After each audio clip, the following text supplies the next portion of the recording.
Assalamualaikum warahmatullahi wabarakatuh.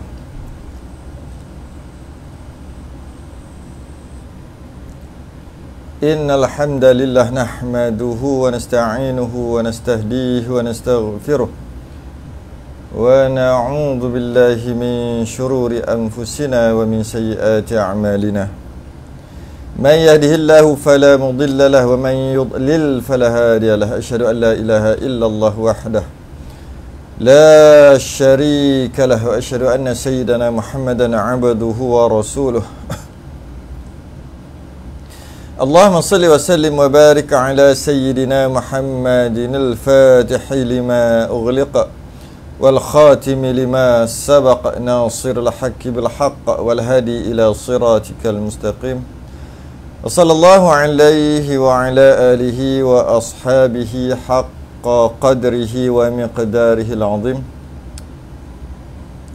Allahumma nawwir bil kitabi basari wa atliq bi lisani wa shrah bi sadri wa sta'mil bihi jasadi bi hawlik wa quwwatika fa innahu la hawla wa la quwwata illa bik. Subhanaka la ilma lana illa ma 'allamtana innaka antal alimul hakim wa la hawla wa la quwwata illa billahil aliyil azim. Amma ba'du. Alhamdulillah, kita rafa'kan kesyukuran pada ini kita dapat teruskan sambungan daripada pengajian kitab Risalah Al-Mahid lil Mubtadi'in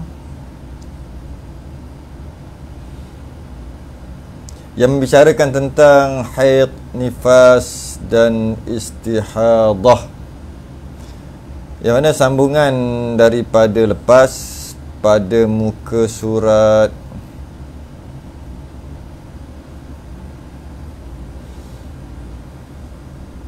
18.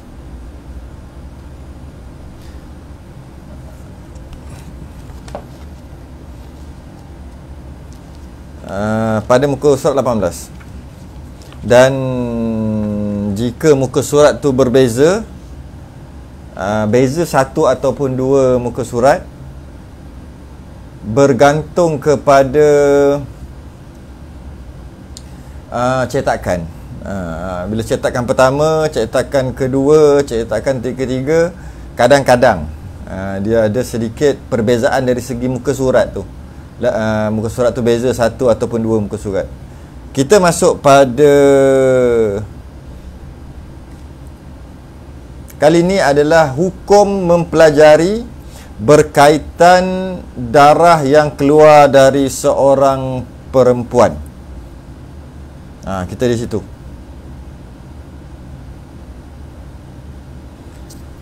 Hukum mempelajari berkaitan darah yang keluar dari seorang perempuan. Hukum mempelajarinya adalah fardu ain. Hukum mempelajari ilmu ni adalah fardu ain. Sebagaimana kewajipan seorang wanita itu belajar wudu, belajar istinja, belajar mandi hadas, belajar solat, puasa dan sebagainya, begitu jugalah wajib belajar berkaitan dengan darah yang keluar dari seorang wanita. Kewajipan hukum syarak yang lain, wudu, mandi hadas, solat, puasa, lain-lain, sama beratnya. Begitulah juga dengan hukum hakam yang berkaitan dengan darah yang keluar pada seorang wanita. Sama aja, tak ada beza pun. Itu juga hukum syarak. Hukum menentukan anak bulan Ramadan, anak bulan Syawal, hukum syarak juga. Tak ada bezanya dari segi hukum itu, kewajipan mempelajari hukum tu berbanding dengan, berkaitan dengan hukum darah yang keluar dari seorang perempuan. Sama je, tak ada beza pun. Kadang-kadang bila kita membicarakan tentang darah, maka dianggap ilmu second class. ilmu yang kedua, ilmu ketiga, nantilah dulu. Belajarlah bab wuduk dulu. Belajar bab solat dululah.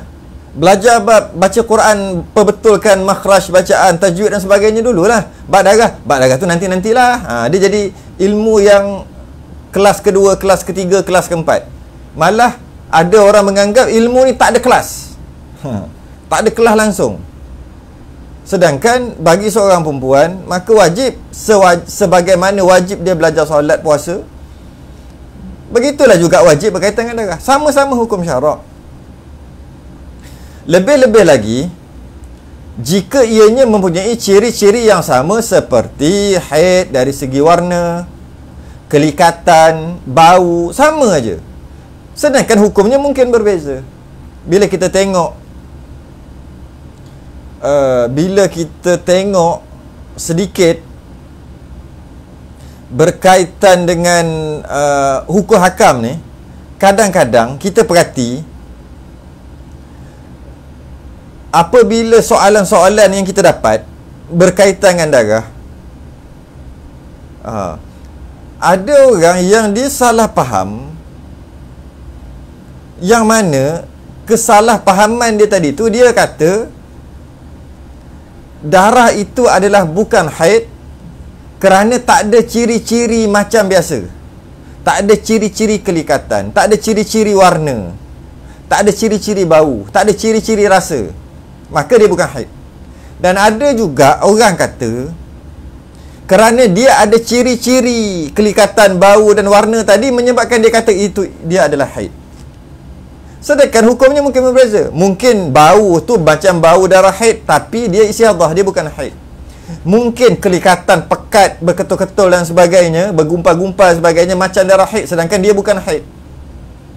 Mungkin dari segi warna tu merah, warna hitam, warna kuning sebagainya, iaitu seperti macam biasa haid, sedangkan dia bukan haid. Boleh terjadi.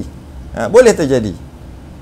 Maka yang perlu dipelajari ialah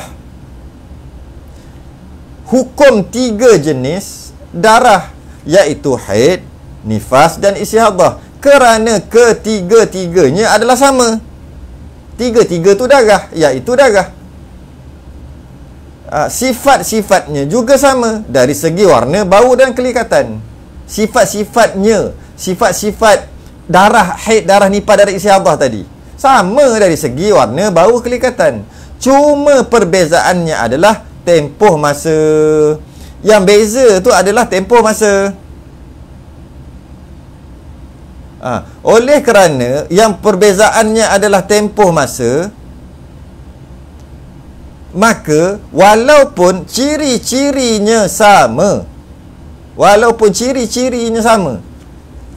tapi tempoh tu tak sama, berbeza, maka bertukar hukum walaupun ciri itu sama, kerana tempoh tu berbeza, tempoh masa berbeza. Contohnya, perlu difahami tempoh sekurang-kurang haid. Jika memadai sekurang-kurang haid, cukup syarat, maka ianya haid. Kena faham juga sebanyak-banyak haid. Jika sampai kepada sebanyak-banyak haid, maka ianya haid. Jika tak melampaui sebanyak-banyak haid, maka ianya haid. Kena tahu juga waktu suci di antara 2 haid. Jika tak cukup waktu suci di antara 2 haid, sepatutnya suci itu 15 hari, barulah boleh datang haid yang kedua. Tiba-tiba tak cukup 15 hari, dah datang dah darah yang kedua, walaupun darah yang datang tu mempunyai ciri-ciri macam haid, kelikatannya, bau, warna, maka ianya bukan haid. Jadi tempoh suci antara 2 haid, tempoh suci antara nifas dan haid dan sebagainya. Daripada 3 jenis darah ini, hanya ada 1 darah saja yang menyebabkan hadas kecil serta tidak gugur kewajipan solat. Wajib solat, wajib puasa. Dalam 3 jenis darah. Apa dia? 3 darah je orang perempuan ada. Tak banyak. Haid, nifas, istihadah. haid, nifas, istiadah. Dua jenis darah haid, satu jenis darah menyebabkan hadas kecil. Macam kencing, macam buah yang besar kan berhadas kecil. Seumpama itu aja. Satu jenis darah daripada tiga tu. Dan bila cuma berhadas kecil, maka tak gugurlah kewajipan solat, wajib puasa. Manakala dua jenis lagi darah, kan ada tiga tadi. Dua jenis darah lagi menyebabkan hadas besar serta gugur kewajipan solat. Haram solat, haram puasa, haram jima', haram baca Quran, dan sebagainya. Satu jenis darah yang menyebabkan hadas kecil itu istiadah. Dua jenis darah yang menyebabkan hadas besar dan gugur kewajipan solat dan haram untuk puasa, baca Quran dan sebagainya adalah haid dan nifas. Haid, nifas, haram semayang. Haid, nifas, haram jima'. Haid, nifas, haram puasa. Haid, nifas, haram baca Quran, pegang Quran, masuk masjid dan sebagainya. Haid, nifas. Tapi kalau istiadah, wajib semayang, wajib puasa, harus jima', boleh baca Quran, boleh masuk masjid. Kan ada beza tu. Yang kan ada beza. Yang cuma dari segi bezanya, nama tu istiadah, nama ni haid, nifas. Dari segi darah itu sendiri sama. Istiadah pun bau gitu juga, haid pun mungkin bau gitu juga. Nifas pun bau macam tu, keadaan macam tu, warna macam tu. Istiadah pun macam tu juga. Jadi macam mana nak tentukan? Kalaulah istiadah warna biru, haid warna hitam, nifas warna merah, senang. Bila keluar biru je tahu semayang, istiadah. Bila keluar merah je haid, bila keluar hitam je haid, bila keluar merah je nifas, senang. Sebab ada perbezaan kala. Ataupun kalau berbau busuk je haid, tak bau istiadah. Senangnya. Kalau macam tu mudah. Tapi tak begitu. Kadang-kadang bau sama macam haid tapi bukan haid. Sama macam nifas tapi bukan nifas. Kadang-kadang tak ada bau macam istiadah, macam bukan haid. Tak ada bau macam darah hidup tu. Darah yang luka keluar menitik-nitik tu. Macam itulah darahnya. Rupa-rupanya haid. Jadi oleh kerana itu hukum tu berbeza. Haid, nifas, haram solat, tak boleh puasa, tak boleh macam-macam. Istiadah, wajib solat, wajib puasa dan semua boleh buat. Dan yang wajib buat dalam keadaan sifat-sifat ciri-cirinya sama. Macam mana nak bezakan? Yang ni yang kita nak mengaji. Ini yang nak mengaji. Okey. Asal tanggungjawab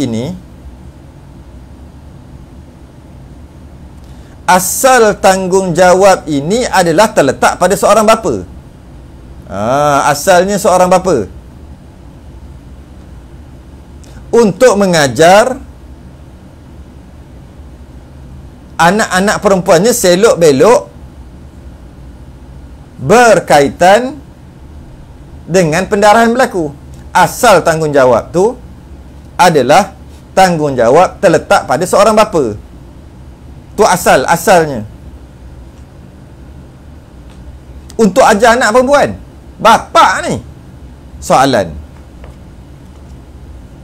Berapa ramai bapa yang ada yang ajar anak perempuan dia pada umur 7 tahun? Mungkin pembelajaran tu daripada umur 7 tahun sampai umur 12 tahun ke? Mungkin. Boleh jadi. Lama tu. Yelah, budak-budak ajarnya tak boleh lah macam ajar orang dewasa. Jadi mungkin makan masa yang lama. Tanggungjawab, berapa orang bapa yang ajar anak tu? Ada lagi ke bapa macam ni?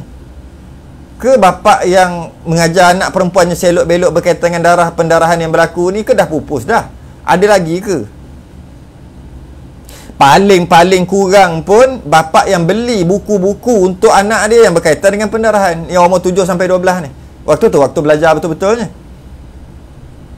Ataupun bapa yang mengajar sendiri. Ada lagi ke? Masih lagi wujud ke bapa sebegini? Kita kena carilah, tengoklah ada ke tak ada. Mungkin kita sendirilah bagi ada. Ada lagi ke bapa yang belajar? Spesies ni mungkin dah terancam, saya rasa. Spesies yang terancam dah ni. Bagi seorang isteri pula, Tanggungjawab mengajarnya adalah pada suami.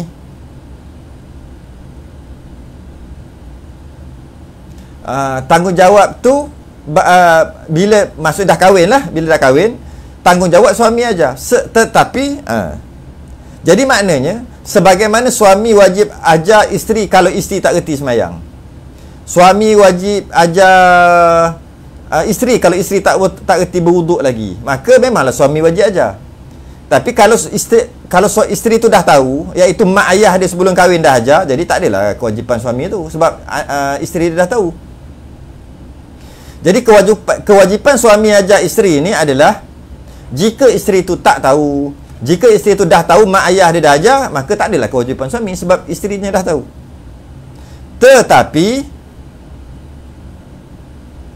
seperti mana tanggungjawab yang lain pada suami tadi, boleh diserahkan, suami tu serahkan kepada orang lain seperti ibunya, adik-beradik atau guru. Bolehlah serah, biasanya suami akan serah kepada isterinya ataupun ibu kepada anak perempuan tadi. Tapi dengan syarat lah, dengan syarat ibu tu tahu. Kalau ibu tu pun 2 kali 5, nak ajar anak macam mana? Jadi suami bila dia nak serahkan tanggungjawab, sepatutnya suami ajar anak tadi dekat isteri, kena pastikan isteri tu tahu. Kalau isteri tak tahu, suami ni kena ajar isteri dulu. Lepas isteri dah tahu, baru isteri tu ajar anak. Dan boleh juga diserahkan tanggungjawab mengajar tadi kepada adik-beradik, kalau adik-beradik tahu.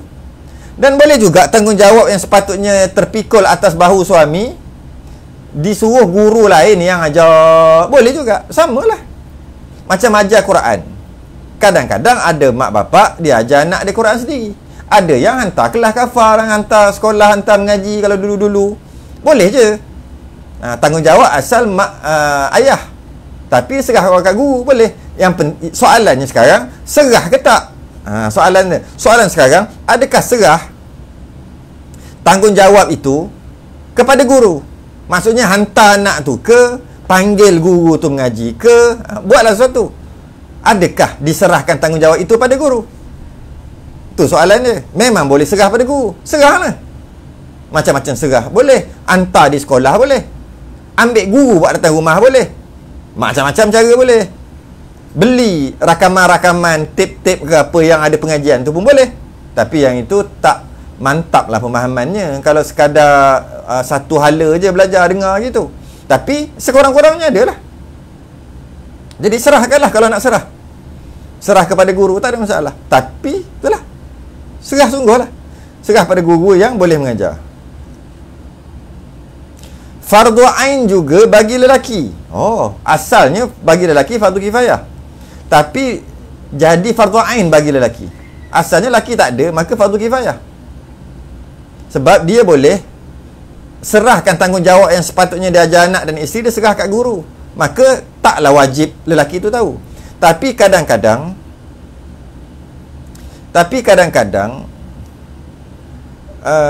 fardu ain. Fardu ain juga bagi lelaki untuk mempelajarinya. Lebih-lebih lagi apabila berhubung kait dengan masalah hukum hakam berkaitan isterinya. Jika ada kena-mengena, ada hukum hakam berkaitan dengan isteri, macam mana?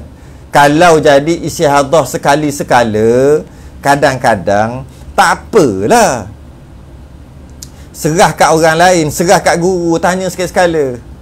Tapi ada hukum hakam yang berkaitan dengan isterinya yang bukan sekali-sekala, yang selalu. Contohnya, interaksi dalam hubungan bersama suami isteri.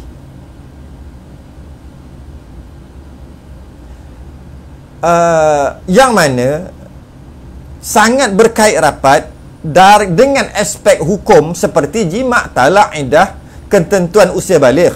Semua tu ada kena-mengena dengan haid. Bila semua tu ada kena-mengena dengan haid, kena tahulah laki ni. Contohnya jima', nak bersetubuh, kalau haid dosa, haram. Jadi kena tahulah haid ke tidak. Jadi nak tak nak kena belajarlah haid lelaki. Macam tu juga berkaitan dengan talak.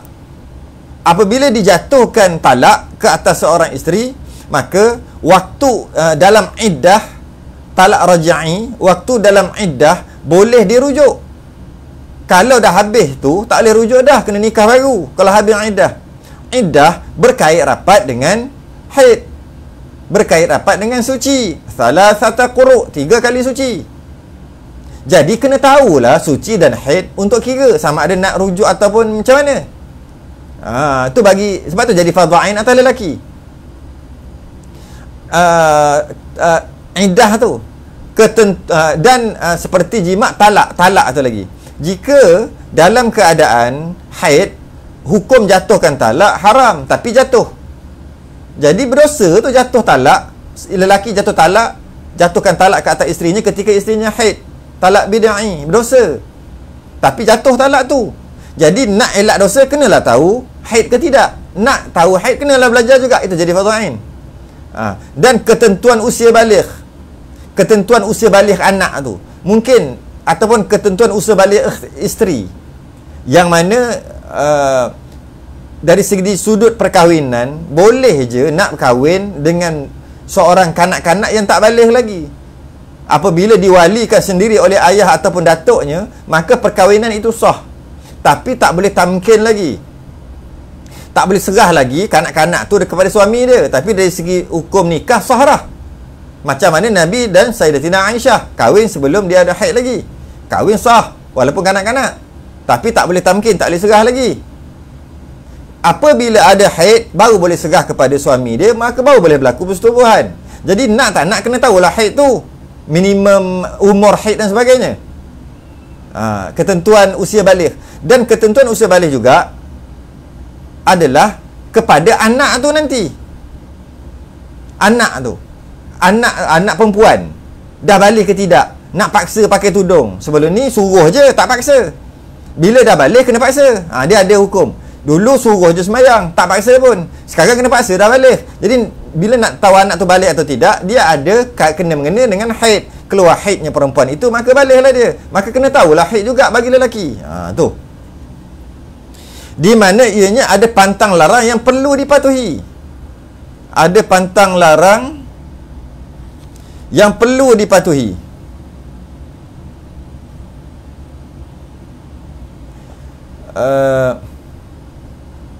Mengikut kaedah syarak, perlu dipatuhi mengikut kaedah syarak yang saya sebut tadi.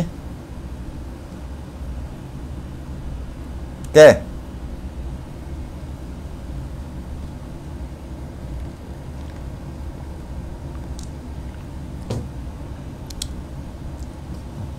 Okey, seterusnya.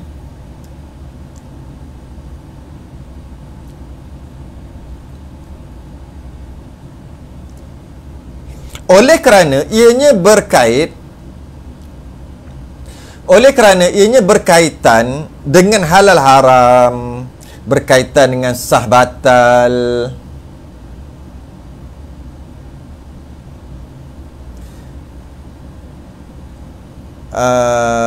berkaitan dengan dosa pahala. Ini bermakna ia adalah salah satu daripada perihal agama. Dia adalah salah satu daripada perihal agama, perkara agama, yang tidak boleh diambil ringan. Tak boleh ambil mudah je.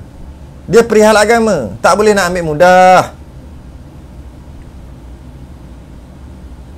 Tak boleh diambil ringan. Dan sepatutnya perlu dititik beratkan. Perlu dititik beratkan lah, berkaitan dengan pendarahan ni. Sebab apa nak titik beratkan? Kerana Allah Ta'ala akan persoalkan berkaitan dengannya nanti di padang mahsyar. Allah akan persoalkan berkaitan dengannya di padang mahsyar nanti, berkaitan dengan pendarahan. Apa yang Allah tanya? Allah tanya berkaitan dengan tanggungjawab. Allah tanya berkaitan dengan halal haram yang tak dipatuhi ketika haid, yang sepatutnya wajib dibuat ketika istihadah. Allah akan tanyalah nanti. Maka oleh kerana itu wajib dititik beratkan. Seterusnya, pada muka surat seterusnya, saya saja meletakkan ayat daripada surah Abasa 33 hingga 37. Saya saja letak. Kenapa? Nak ingatkan, kita baru bincang berkaitan apa? Akan dipersoalkan. Siapa yang akan dipersoalkan? Yang akan dipersoalkan adalah bapa. Bapa. Kadang-kadang bila isteri, ibu pun kena soal, isteri pun kena soal, maka saya letak surah Abasa ayat 33 hingga 37. Fa iza ja'atis sakhah. Kemudian ingatlah keadaan yang berlaku apabila datang suara jeritan yang dahsyat, iaitu kiamat. Yauma yafirrul mar'u min akhih, dekat padang mahsyar nanti. Pada hari itu seseorang itu lari daripada saudaranya, lari daripada saudaranya sendiri. Wa ummihi wa abih, dan walaupun ibunya serta bapanya. Anak lagi tengok ibu bapa lagi tengok anak, isteri lagi tengok suami, suami lagi tengok isteri.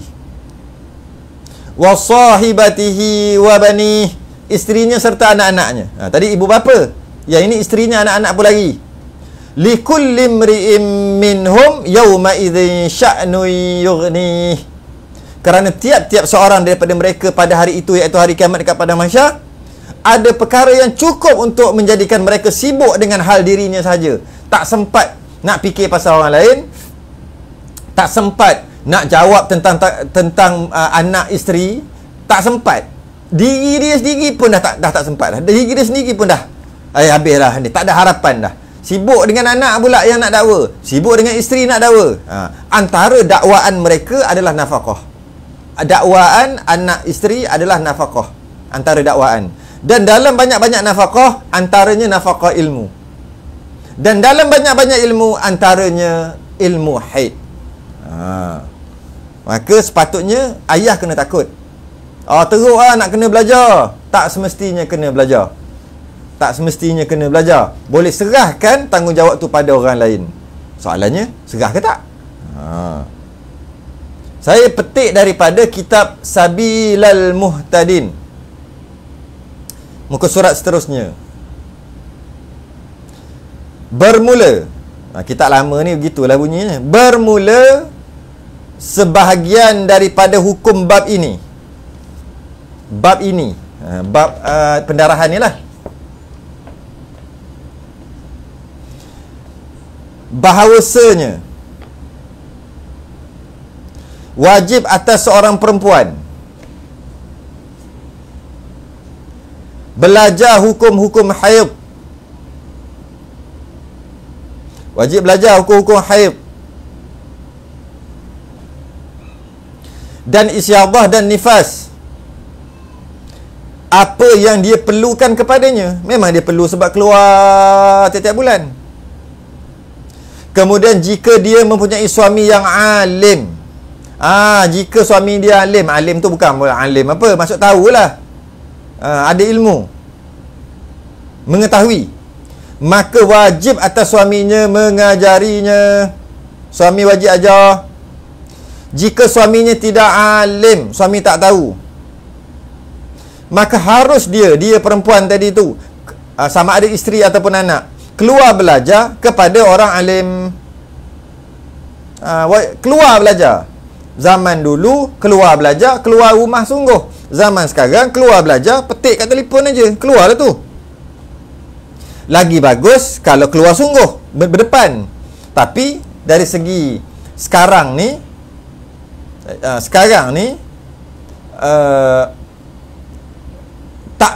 tak perlu, tak semestinya kena keluar. Macam kita sekarang ni, macam duduk depan lah, sebab live. Kan, live. Maka kena keluar cari orang yang pandai untuk belajar. Wajib suaminya melepaskan dia. Suami tak boleh halang dia nak keluar rumah untuk belajar berkaitan dengan haid, nifas, isyadah. Ataupun wajib suami dia beli top up kat dia. Wajib suami dia bayar bil telefon, bayar bil internet, bayar bil wifi sebagainya. Jika nak belajar melalui online lah, haram dia menegahkannya. Tak boleh suami kata tak bagi. Tak ada benar kan? Tak boleh, haram suami buat kata gitu. Melainkan jika si suami itu belajar, suami itu yang belajar, supaya selepas suami itu belajar, dia mengajar isterinya, maka pada ketika itu janganlah dia keluar. Masa tu tak boleh keluar dah suami yang belajar. Mana tahu suami gitu belajar lah, lepas tu ajar isteri. Masa tu kalau suami kata tak boleh keluar, tak boleh keluar lah. Tak boleh keluar rumah. Okay.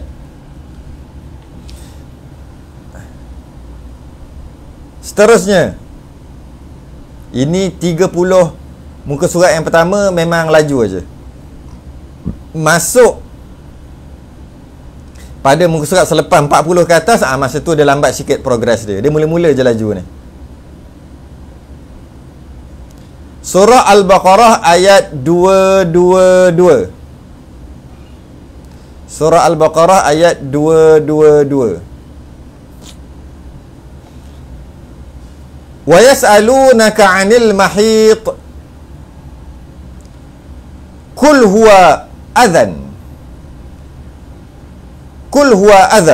fa'tazilun nisaa fil mahit wa la taqrabuhunna hatta yathurna fa idza tatahharna fa'tuhunna min haitsu amarakumullah innallaha yuhibbut tawwabin wa yuhibbul mutatahhirin. Mereka bertanya kamu tentang haid. Katakanlah wahai Muhammad, haid itu adalah satu kotoran. Oleh sebab itu hendaklah kamu menjauhkan diri dari wanita pada waktu haid,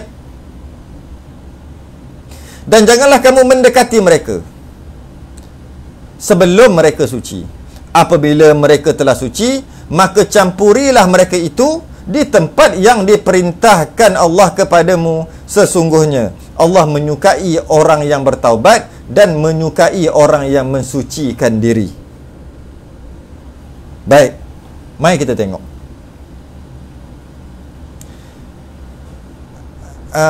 Ayat surah Al-Baqarah 222 ni, kalau kita tengok, wa yas'alunaka 'anil mahid, mereka bertanyamu tentang mahid, bukan tentang haid. Tentang mahid. Soalannya, kenapa mahid? Mahid tu haid ke? Mahid tu haid ke apa? Tapi terjemahannya haid, tapi tulisannya mahid. Okey. Sedikit perbincangan mengapa mahid bukan haid. Sebab ada orang tanya ni.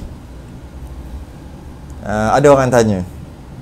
Ada yang tanya kenapa mahid.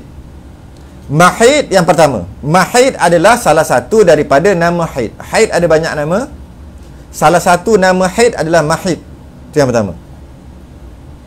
Kenapa dalam Quran mahid bukan haid? Okey. Mari kita cuba tengok. Mudah-mudahan dapat sesuatu. Mudah-mudahan. Kalau tak mampu untuk cerna pun tak apa, sebab dia bukan fardu ain.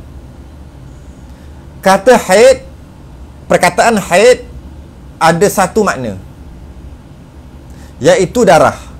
Darah yang keluar dari kelenjar perempuan, dari saluran perempuan. Darah tu kita panggil haid. Darah yang keluar yang bukan melalui saluran perempuan, maka dia tak panggil haid.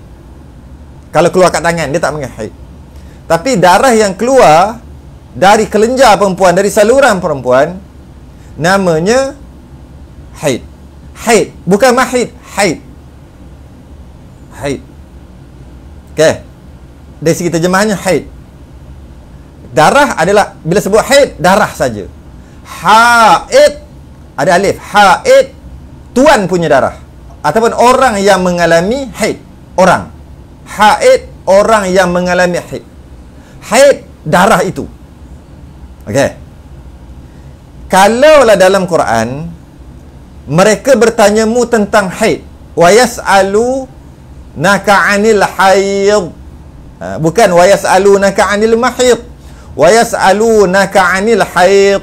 Mereka bertanya kamu tentang haid. Boleh juga. Okey. Kemudian kita tengok ayat seterusnya. Wa yas'alunaka 'anil haid. Katalah haid, bukan mahid. Kul huwa adhan. Katalah ianya kotoran. Katalah ianya kotoran. Kalau wa yas'alunaka 'anil haid, mereka bertanya kamu tentang haid, iaitu dengan maksud darah. Jawapan dia, katakanlah ya Muhammad, dia adalah kotor. Apa yang kotor? Darah je kotor. Darah saja yang kotor. Oleh kerana Quran ni mukjizat, tak kata haid. Mahid. Mari kita tengok. Jika haid, yang menjadi larangan hanya darah saja. Ya, kerana katakanlah ianya satu kotor. Apa yang kotor? Haid. Sebab soalannya wa yas'alunaka 'anil haid. Maka katalah kotor. Apa yang kotor? Yang kotor darah sajalah. Maka yang menjadi larangan adalah darah sahaja. Okay. Kenapa mahid? Yang ni kena ada sedikit basic lah. Sikit je basic bahasa Arab. Sikit je, tak banyak pun. Mahid. Mahid tu, mim kat depan tu boleh jadi masdar mim dia panggil. Masdar. Dengan maksud haid. Dengan maksud darah. Satu. Mim kat depan juga, mahid tu, mim tu boleh jadi isim makan dia panggil. Nama tempat. Tempat. Bila letak kataba, maksudnya kitab. Maktabah, perpustakaan, iaitu tempat kitab. Tempat banyak kitab. Tempat banyak buku. Mim kat depan tu. Jadi mim kat depan tu boleh mewakili juga isim makan dia panggil. Tempat. Mim tu. Yang ketiga, dia boleh jadi juga isim zaman. Dengan maksud kata yang menunjukkan waktu. Boleh juga mim kat depan. Jadi dengan wa yas'alunaka 'anil mahid, mereka bertanya kamu tentang mahid. Sebenarnya soalan tu meliputi tiga. Ni Quran ni mukjizat. Meliputi tiga soalan dah. Sebut mahid, soal macam satu tapi maksudnya tiga. Yang pertama, mereka bertanya kamu tentang haid, tapi jawapannya tiga sekali dengan mahid. Iaitu mereka bertanya kamu tentang dam, darah, iaitu haid. Mereka bertanya kamu tentang makanud dam, tempat darah. Sebab isim makan tadi. Mereka bertanya kamu tentang zamanud dam, waktu keluar darah, masa, zaman. Yang panggil period tu, masa. Jadi dengan mahid ada tiga makna, iaitu dam, darah, iaitu haid. Makanud dam, tempat keluar darah. Dan zamanud dam, masa keluar darah. Jadi kalau dipanjangkan ayat tu, dia jadi wa yas'alunaka 'anil haid wa makanihi wa zamanihi. Tu. Mereka bertanya kamu tentang haid, tentang tempat keluar haid. Mereka bertanya kamu tentang haid dengan maksud darah. Mereka bertanya kamu tentang tempat keluar haid. Mereka tanya kamu tentang masa haid tu keluar. Maka dengan satu soalan, dengan satu mahid saja, dengan satu perkataan, maka mereka bertanya kamu tentang haid, tempat dan waktunya. Maka dengan tiga soalan tadi dijawab. Itulah dia panggil kalam. Dalam Quran dia ada kalam itnab, dia ada kalam ijaz, musawah dan sebagainya. Jadi kalam tu, perkataan tu satu tapi membawa maksud yang banyak. Antaranya dalam Quran. Jadi dengan sebut mahid memberi erti pertanyaan tu 3. Padahal sebut 1 tapi maksud 3. Dan jawabnya juga, mari tengok. Jawabnya juga adalah 3 juga, tapi kita tak perasan. Jawabnya ada 3 jawapan. Jawapan yang pertama, kul huwa adza, katalah ianya kotoran. Kul huwa adza ni, ia adalah kotoran. Jawab bagi haid. Kan tadi wa yas'alunaka 'anil mahid dengan maksud wa yas'alunaka 'anil haid wa makanihi wa zamanihi. Mereka bertanya kamu tentang darah haid, tentang tempat keluar darah haid, tentang masa haid. Jadi kul huwa adza adalah jawab tentang darah. Jadi kul huwa adza, dia adalah kekotoran. Apa yang kotor tu? Yang kotor adalah darah. Okey. Lepas tu fa'tazilun nisaa fil mahid, maka jauhilah wanita itu ketika haid. Ini adalah jawapan kepada makan, isim makan. Jadi jauhilah tempat keluar darah tu jauh, dengan maksud tak boleh berjima. Tanya 1 dapat banyak. Kemudian jawapan mahid dengan maksud tempat, isim makan dengan maksud tempat, jawapannya adalah fa'tazilun nisaa fil mahid. Jauhilah wanita ketika haid. Jauhi apa? Jauhi tempat keluar darah. Bukan jauhi badan dia tu. Yang kita akan bincang lepas ni, pantang larang orang Yahudi. Jadi yang jauhi tu tempat keluar darah. Bukan orang yang keluar darah. Bukan haid, tapi mahid dengan maksud isim makan, dengan maksud tempat keluar darah. Mim tu. Okey. Lepas tu wa zamani wa yas'alunaka 'anil mahid dengan maksud isim zaman pula, masa pula. Jawapannya mana? Wala taqrabuhunna hatta yatahurna. Masanya, jawapan yang ketiga terkait dengan waktu haid yang ditanya zaman tadi, iaitu jangan hampiri, jangan berlaku jima' dan bersetubuh ketika tu aja sehingga mereka suci. Wala taqrabuhunna hatta yatahurna, sehingga mereka suci. Lepas suci tu boleh dah. Itu menjawab mahid tu apa? Mahid dengan maksud zaman tadi. Jadi dengan satu soalan, jawapannya 3.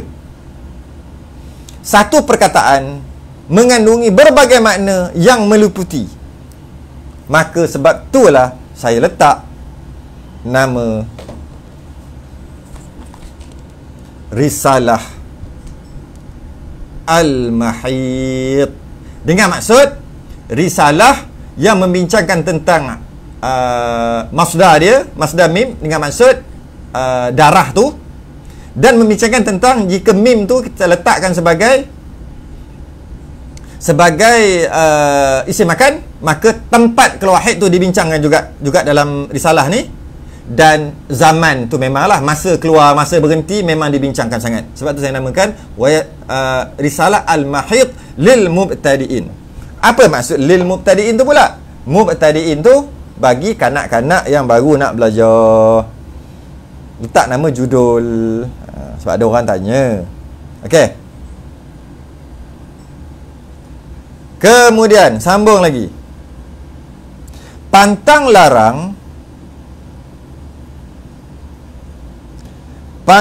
larang orang Yahudi mereka tidak menyentuh, tak sentuh langsung, tidur dengan maksud tak tidur, tak makan bersama perempuan mereka apabila kedatangan haid. Bila perempuan mereka tu lah, bila sebut perempuan tu, isteri, anak, mak tu lah, perempuan mereka lah. Okey. Langsung tak sentuh, tak tidur, tak makan.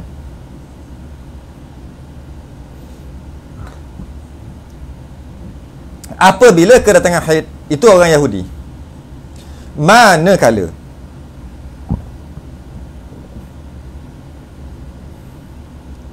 orang Nasrani pula Sebaliknya, langsung tiada pantang larang, maka sahabat memerhatikan mereka ni. Termasuk Majusi pun sama. Majusi pun perangai sama juga. Maka sahabat perhati, maka sahabat bertanya kepada Nabi SAW tentang kedudukan wanita dalam Islam. Dalam Islam macam mana? Maka turunlah ayat ni, Al-Baqarah 222. Maka turunlah ayat ni menjawab soalan tadi. Jadi sebab tu mahid, iaitu menjawab yang haram tu. Sebab isim makan, yang haram tempat keluar tu aja. Bukan haram tangan dia. Mana ada haid, maka tak keluar kan? Maka tak haram. Saya dah sebut dah tadi, kalau ada muka surat yang berbeza, dia akan satu ataupun dua muka surat ataupun tiga muka surat berbeza, bergantung pada cetakan pertama, cetakan kedua dan cetakan ketiga. Dia ada beza sikit aja. Dia tak jauh pun. Ayat semua sama, cuma cetakan tu dia ada tambah-tambahan sikit. Jadi Allah menurunkan ayat ni, Al-Baqarah 222, bagi meluruskan tradisi buruk daripada tiga bangsa. 3 dan 4 bangsa Yahudi, Nasrani, Majusi, Arab Jahiliyah. Sebab tu wa yas'alunaka 'anil mahid, turun ayat ni. Yang diperhatikan oleh para sahabat, sahabat tanya Nabi, Nabi diam kejap, turun wahyu. Tradisi ni tercipta. Tradisi apa? Apabila perempuan mereka haid, perempuan mereka keluar darah, maka mereka asin tempat tidur, tak makan dan sebagainya. Macam mana tradisi ni tercipta? Tradisi ni tercipta asal daripada Yahudi. Kerana Yahudi menganggap haid yang keluar adalah kutukan Tuhan, akibat dari kaum perempuan mereka dulu pernah derhaka. Kutukan Tuhan. Keluar haid kerana Allah kutuk. Kerana Tuhan, tak kata Allah lah, Tuhan lah. Sebab Tuhan dia lain sikit kan. Tuhan dia Allah juga sebenarnya. Kita akan sebut Tuhan dia, Tuhan orang Yahudi. Pernah derhaka. Banyak orang, perempuan-perempuan Yahudi ni derhaka pada Tuhan mereka. Maka selepas pada tu dibalakan mereka dengan haid. Jadi kalau bala, tak boleh duduk dekat-dekat lah. Ini bala punya orang ni. Masa keluar haid tu, dia menjauhkan diri daripada kemurkaan Tuhan mereka. Apa kemurkaan tu? Iaitu haid. Sebab tu dia jauhkan diri, tak makan, tak apa. Tu orang Yahudi faham gitu. Sebab tu dia jauhkan diri. Kalau tidak, takkan keluar haid nak jauh diri kot.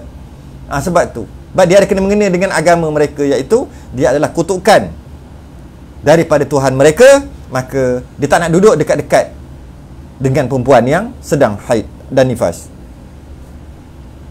Dan ada juga Yahudi juga berfahaman Hawa telah melakukan kesalahan di syurga.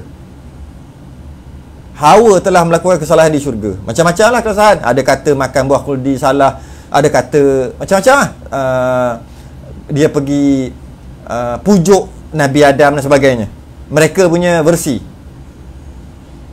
Maka oleh kerana keras kesalahan mereka buat di syurga, akibatnya bila turun ke dunia, kaum wanita dapat haid kerana kesalahan dia buat kat syurga yang terpaksa dihumban ke bumi. Maka mereka pun, kaum Hawa ni, dapat diskriminasi ketika haid. Sebab tu dia asingkan, tak makan dan sebagainya. Asalnya orang Yahudi. Dalam ajaran Yahudi, wanita yang sedang haid diwajibkan untuk memisahkan diri selama 7 hari.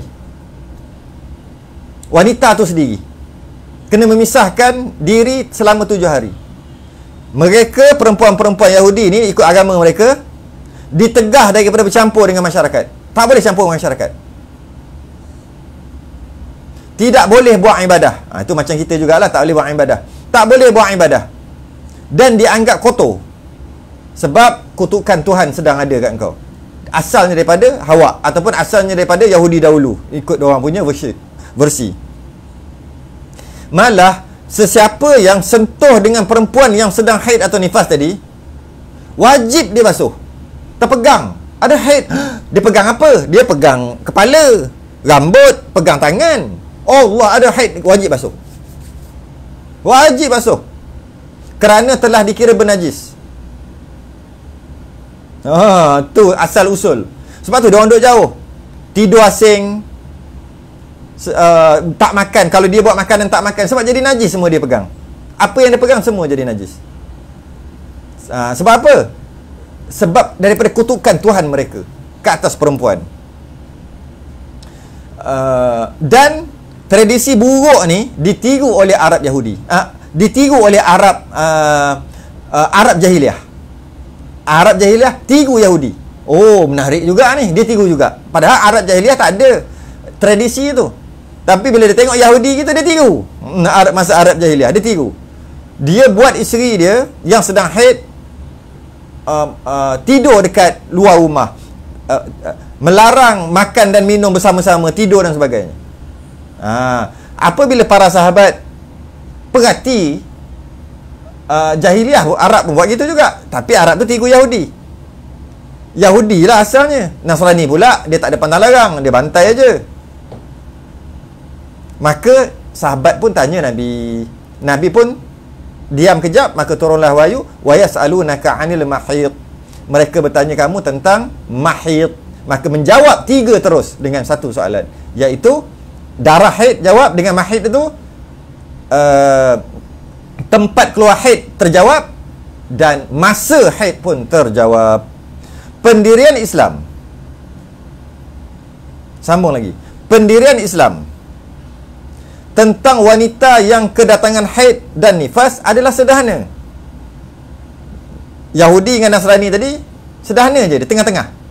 Ada yang dibenarkan dalam Islam ketika haid dan nifas, dan ada yang dilarang. Berbeza dengan orang Yahudi yang terlalu mengongkong, terlalu ketat, ekstrim, manakala orang Nasrani terlalu bebas dan longgar. Dia duduk tengah-tengah. Malah ada riwayat daripada Anas bin Malik mengatakan Nabi SAW bersabda, selepas menyebut surah Al-Baqarah ayat 222, selepas Nabi baca tu, Nabi kata, habis tu sahabat kata, oh macam tu, dah faham dah, turun wahyu, dah faham dah.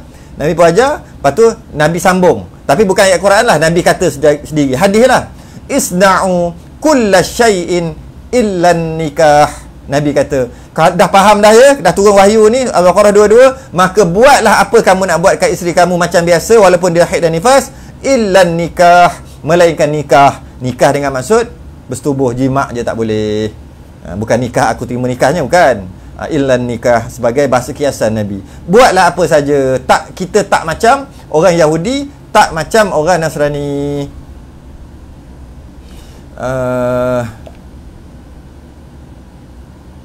Jiran Hindu Ortodok kadar period pun mereka dianggap kotor, dilarang langsung masuk ke dapur, dilarang masak. Ya, itu asalnya daripada Yahudi semua tu. Hindu pun ikut juga tradisi itu, tapi asal usul daripada Yahudi.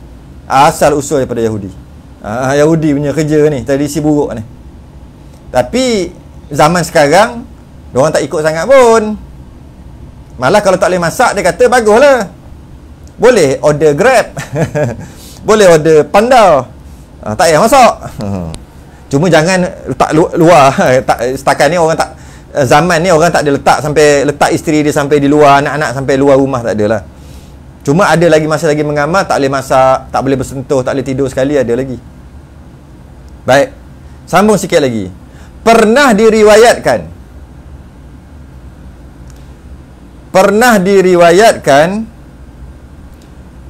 Sayyidatuna Aisyah radhiyallahu anhuma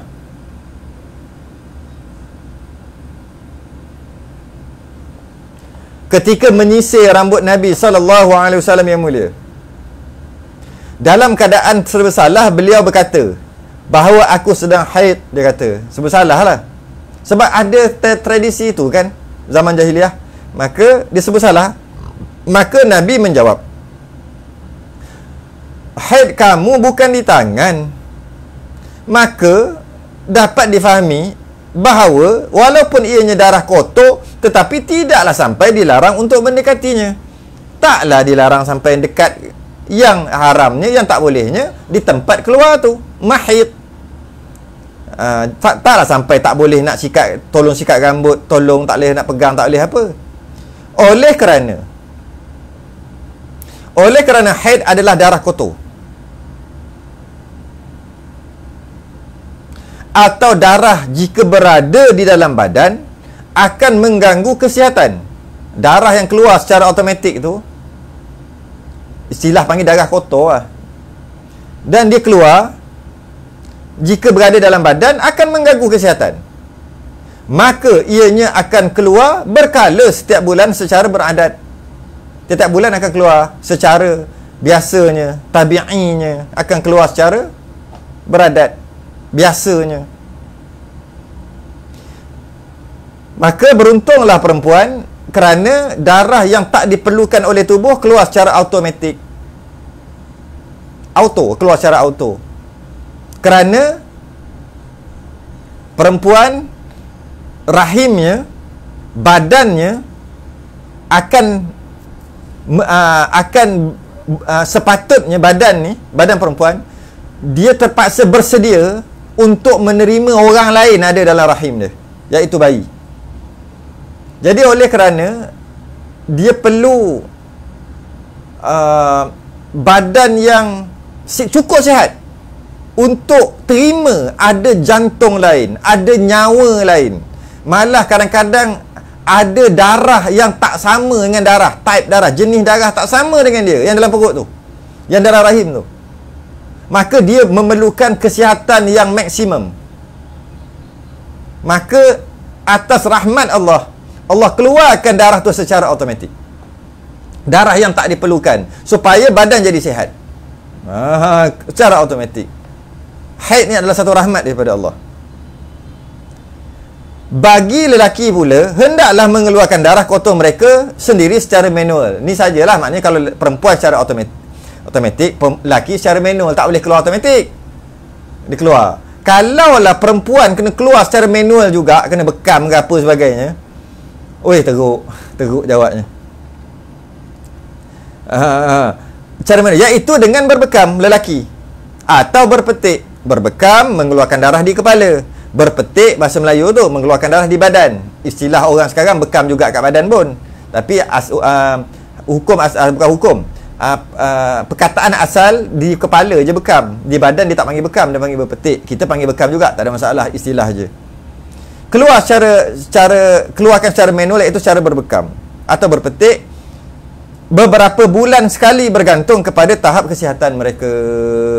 Untuk sihat tubuh badan, paling kurang pun setahun 2 kali. Itu masalah lain lah. Jadi kalau orang perempuan, dia akan keluar secara alami, secara sendiri. Wallahu alam. Cukup setakat tu dulu. Kita akan masuk, akan datang